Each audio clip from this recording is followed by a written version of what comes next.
বন্ধুরা কেমন আছে? আশা করি ভালো আছেন। আমি আজকে আলোচনা করব নারীদের বিয়ের বয়স 18 বছর করার সিদ্ধান্ত নিয়েছেন ইরাকের সরকার।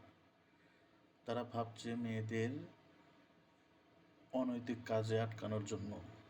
বাগদাদ সরকার 18 নয়, মেয়েদের বিয়ের ন্যূনতম বয়স হোক 9 বছর, এমনটাই চায় ইরাক সরকার। শুধু তাই নয়, থাকবে না মহিলাদের বিবাহ বিচ্ছেদের অধিকার, সন্তানের উপর অধিকার, সম্পত্তির উপর অধিকার দাবি করতে পারবে না তারা, এমনটাই আইন করতে চাচ্ছে।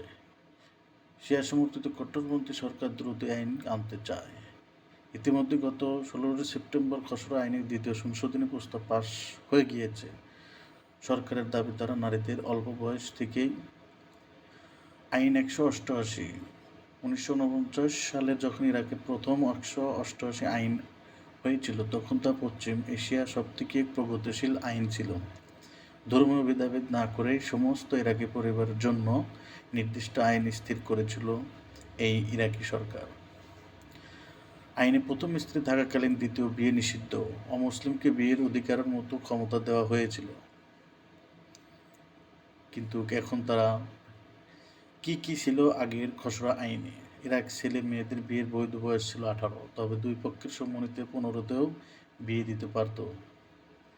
মেয়েদের বৈধ বয়স কমিয়ে 9 বছর করা হবে। ছেলেদের বিয়ের ন্যূনতম বয়স হবে 15। বিয়ের সম্পর্ক ছেদ করার অধিকার থাকবে না মহিলাদের। গার্হস্থ্য কলহ স্বামীর মতামতে আনতে হবে স্ত্রীকে। সন্তানের উপর অধিকার থেকে শুরু করে সম্পত্তির অধিকার কোনোটাই থাকবে না। তবে ইরাকের মহিলারা ইতিমধ্যে এই আইন প্রতিবাদ জানিয়েছেন। রাষ্ট্রপুঞ্জে মানবাধিকার সংগঠনের তরফে ইরাক সরকারকে চিঠি পাঠানো হয়েছে। এই আইন পাশ হলে মহিলাদের উপর অত্যাচার বহুগুণ বেড়ে যাবে।